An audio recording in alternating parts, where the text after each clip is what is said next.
Good morning students. मैं SBN inter college से अनुपम दीक्षित।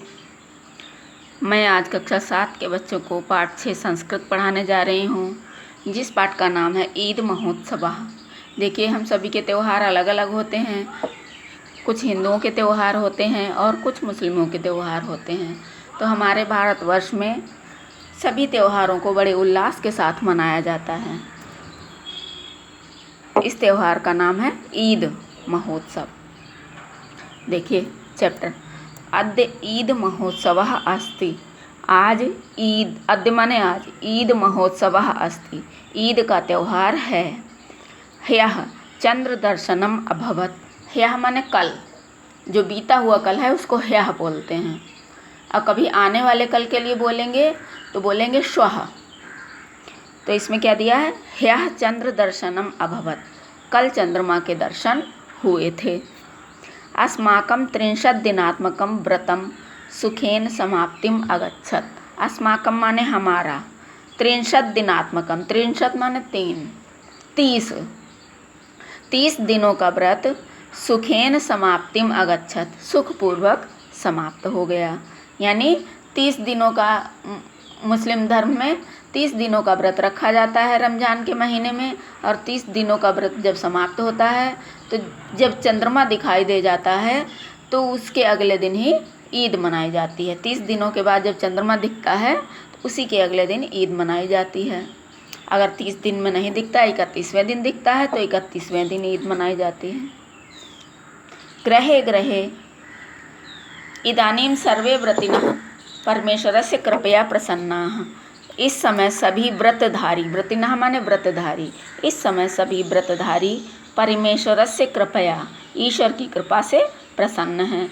ग्रहे ग्रहे बालकाः बालिकाः च इतस्ततः मोदेन भ्रमन्ति। ग्रहे ग्रहे माने घर घर में, बालक और बालिकाएं, इतस्ततः माने इधर उधर, मोदेन भ्रमन्ति, मोदेन माने प्रसन्नता पूर्वक, भ्रमन्ति माने घूम रहे हैं। घर घर में बालक और बालिकाएं प्रसन्नतापूर्वक इधर उधर घूम रहे हैं। क्रीडन्ति संलपन्ति च, खेल रहे हैं और बातें कर रहे हैं। संलपन्ति माने बातचीत करना। अहमद कहता है, वत्स नाजिर तुम किम करोषि। पुत्र नाजिर, तुम क्या कर रहे हो। प्रातः कालादेव न जाने तुम कस्मिन कार्ये संलग्नः असि। प्रातः कालात एव, प्रातः काल से ही, न जाने तुम कस्मिन कार्य, तुम किस कार्य में, संलग्नः असि माने लगे हुए हो। प्रातः काल से ही तुम न जाने किस कार्य में लगे हुए हो। शीघ्रम सज्जो भव, शीघ्र ही सज्जो भव माने तैयार हो जाओ, तुम शीघ्र ही तैयार हो जाओ। नाजिर कहता है, तात अहम तु स्वकीयानि वस्त्राणि ह्यः एव अक्षालयम्। हे पिता, अहम तो माने मैंने तो, स्वकीयानि वस्त्राणि अपने वस्त्रों को, ह्यः एव अक्षालयम् कल ही धुल लिया था। अक्षालयम माने धुल लिया था, मैंने अपने वस्त्रों को कल ही धुल लिया था। अहम ईदगाहम प्रतिगमनाय उद्यतः अस्मि। मैं ईदगाह जाने के लिए, उद्यत माने तैयार हूँ, अस्मि माने हूँ, मैं ईदगाह जाने के लिए तैयार हूँ। किंतु नसीमा इदानीमपि नैव सज्जीभूता, लेकिन नसीमा इदानीम अपि माने अब भी, न एव सज्जीभूता तैयार नहीं हुई है। सज्जीभूता माने तैयार होना, लेकिन नसीमा आप भी नहीं तैयार हो पाई है। नसीमा कहती है, तात किम अहम कुर्याम, मैं क्या करूं। हे पिताजी, मैं क्या करूं। मम पूज्या माता मह्यम नूतनानि वस्त्राणि न ददाति। मम पूज्या माता, मेरी पूजनीय माता जी, मह्यम माने मुझको, नूतनानि वस्त्राणि न ददाति, नए वस्त्र नहीं दे रहे हैं। सा कथयति अहम इदानीं पक्वान्नानि साधयामि। सा कथयति, वो कहती हैं, अहम माने मैं, इदानीं माने इस समय, मैं अभी, पक्वान्नानि साधयामि माने पकवान बना रही हूँ। वस्त्राणि दातुं नैव समर्था, वस्त्र देने में समर्थ नहीं हूँ। इति, ऐसा माता ने कहा है। तात माने पिता, अहम अपि त्वया सह ईदगाहं गमिष्यामि। हे पिताजी, मैं भी आपके साथ ईदगाह जाऊंगी। अहमद कहता है, नसीमे तुम यहाँ गच्छ, नसीमा तुम इधर आओ। अहम तुभ्यम नवीनानि वस्त्राणि ददामि, मैं तुमको नए कपड़े देता हूँ। सत्वरम सज्जीभव, सत्वरम माने शीघ्र ही, सज्जीभव माने तैयार हो जाओ, तुम शीघ्र ही तैयार हो जाओ। अन्यथा ईदगाहे उपवेशनाय स्थानम न प्राप्स्यामः, अन्यथा ईदगाहे उपवेशनाय, अन्यथा ईदगाह में प्रवेश मिलना संभव नहीं होगा, यानी वहाँ पर स्थान रिक्त नहीं रहेगा। नसीमा कहती है तात अहमपि एषा सज्जीभूता, पिताजी मैं भी अब तैयार हो गई हूँ। अहमद कहता है चलत चलत वत्साः, चलो चलो पुत्रों, अधुना वयं सर्वे ईदगाहं गच्छामः, अब हम सभी ईदगाह जाएंगे। एवं सर्वे सुंदराणि नूतनानि परिधानानि परिधाय ईदगाहं गच्छन्ति, एवं सर्वे इस प्रकार सभी सुंदराणि नूतनानि परिधानानि परिधाय, सुंदर नए नए वस्त्र, परिधाय माने पहनकर या धारण करके, ईदगाहं गच्छन्ति ईदगाह को जाते हैं। इस प्रकार सभी सुंदर नए वस्त्र पहन करके ईदगाह जाते हैं। तत्र सर्वे एकस्यां पंक्तौ सम्मिलिताः भवन्ति, तत्र सर्वे वहाँ सभी एकस्यां पंक्तौ एक ही पंक्ति में सम्मिलित होते हैं। ततः ईद प्रार्थना संपन्ना भवति, फिर वहाँ ईद प्रार्थना संपन्न होती है।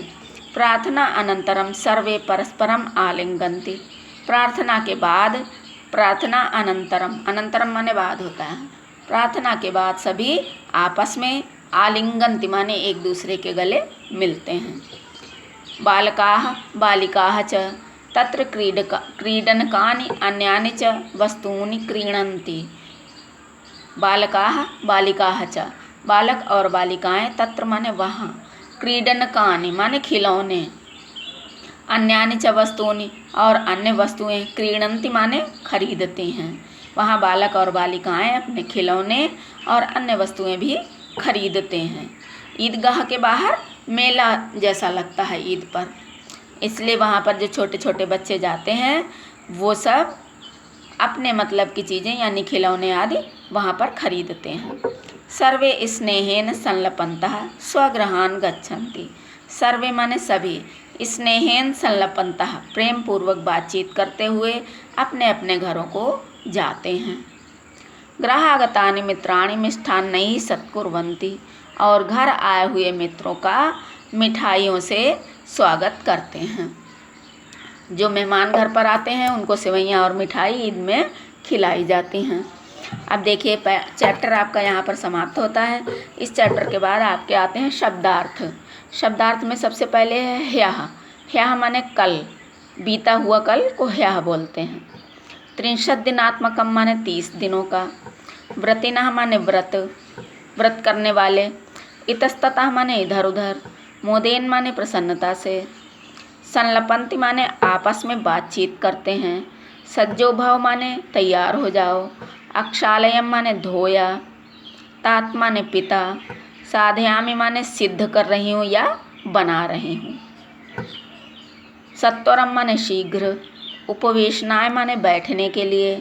परिधानम माने पहनावा। क्रीडनकानि माने खिलौने। सत्कुर्वन्ति माने सत्कार करते हैं। परिधाय माने पहनकर। आलिंगन्ति माने गले मिलते हैं। देखिए शब्दार्थ आपके कंप्लीट हो गए।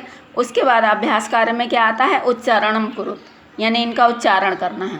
क्या है उच्चारण? महोत्सवः, प्राप्स्यामः, दिनात्मकम, उपवेशनाय, क्रीडन्ति, क्रीडनकानि, पक्वान्नानि, मिष्ठान्नैः। इन शब्दों के आपको उच्चारण करने हैं। फिर आपका आता है एक पदेन उत्तरत, यानी एक शब्द में उत्तर दीजिए। पाठे कः महोत्सवः वर्णितः, पाठ में किस त्यौहार का वर्णन किया गया है। आप सभी को मालूम है, जैसा कि आपके पाठ का नाम है ईद महोत्सवः, तो इसका आंसर होगा ईद महोत्सवः। ईदगाहे जनाः किं कुर्वन्ति, ईदगाह में लोग क्या करते हैं। अभी हमने चैप्टर में पढ़ाया कि ईदगाहे जनाः प्रार्थना कुर्वन्ति, आंसर होगा प्रार्थना। जनाः नूतनानि वस्त्राणि परिधाय कुत्र गच्छन्ति, लोग नए वस्त्र धारण करके कहाँ जाते हैं।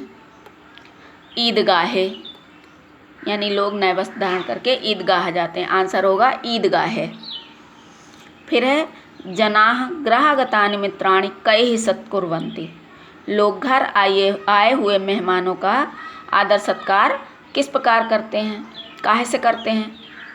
इसका आंसर होगा मिष्ठान्नैः। फिर है कः का उक्तवान उक्तवती इति लिखत, यानी सेंटेंस दिए गए हैं। इन सेंटेंसों में ये पूछा गया है कि ये सेंटेंस किसने कहा है। देखिए सेंटेंस क्या है। वत्स नाजिर त्वं किम करोषि, ये कौन कहता है, अहमदः। इसके सामने लिखेंगे अहमदः।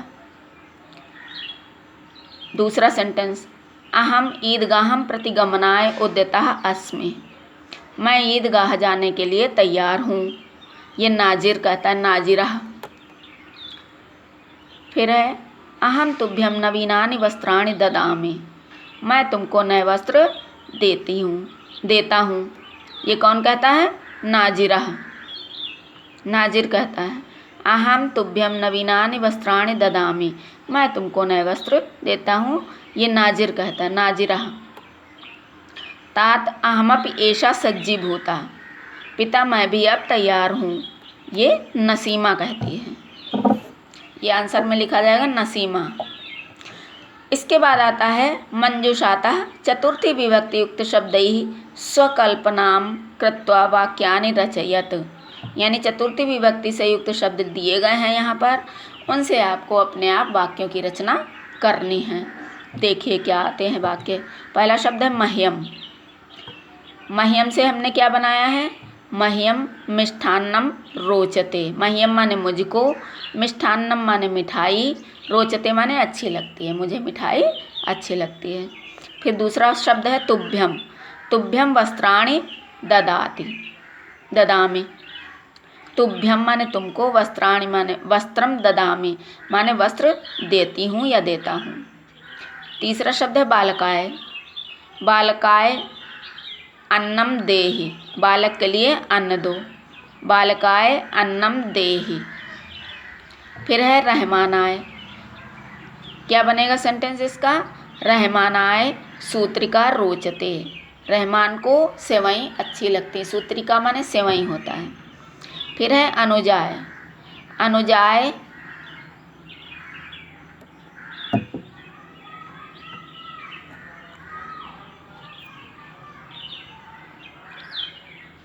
अनुजाय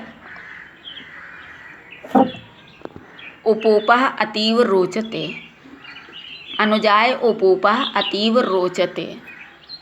इसके बाद आता है निम्नलिखित पदेषु संधि विच्छेदम कुरुत। शब्द दिए गए हैं यहाँ पर, संधि युक्त शब्द हैं, इनका संधि विच्छेद आपको करके लिखना है। पहला शब्द है महोत्सवः। देखिए संधि विच्छेद उन शब्दों का किया जाता है जिन शब्दों में दो या दो से अधिक शब्द जुड़े होते हैं।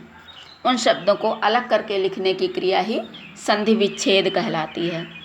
देखिए महोत्सवः दिया गया है, इसमें दो शब्द हैं, महा प्लस उत्सवः, और दोनों शब्द जो हम अलग करेंगे तो दोनों का स्पष्ट अलग अलग अर्थ भी होना चाहिए। अगर दूसरे का किसी भी एक शब्द का अर्थ नहीं निकल रहा है तो वो संधि विच्छेद या तो गलत है या तो संधि विच्छेद होने के योग्य शब्द नहीं है। महोत्सवः, महा प्लस उत्सवः। बालिकाश्च, इसको कैसे अलग करेंगे, बालिकाः च, बालिकाः च। फिर है पक्वान्नानि, इसको अलग कैसे करेंगे, विच्छेद कैसे करेंगे, पक्व प्लस अन्नानि, पक्व प्लस अन्नानि। फिर है ग्रहागतानि, ग्रह प्लस आगतानि, इसको अलग करके लिखने में ग्रह प्लस आगतानि। ये संधि विच्छेद हो गया। यहीं पर आपकी एक्सरसाइज समाप्त हो जाती है, आपका पाठ भी समाप्त हो जाता है। अब आपसे मिलेंगे अगले वीडियो में अगले नए चैप्टर के साथ। Thank you class.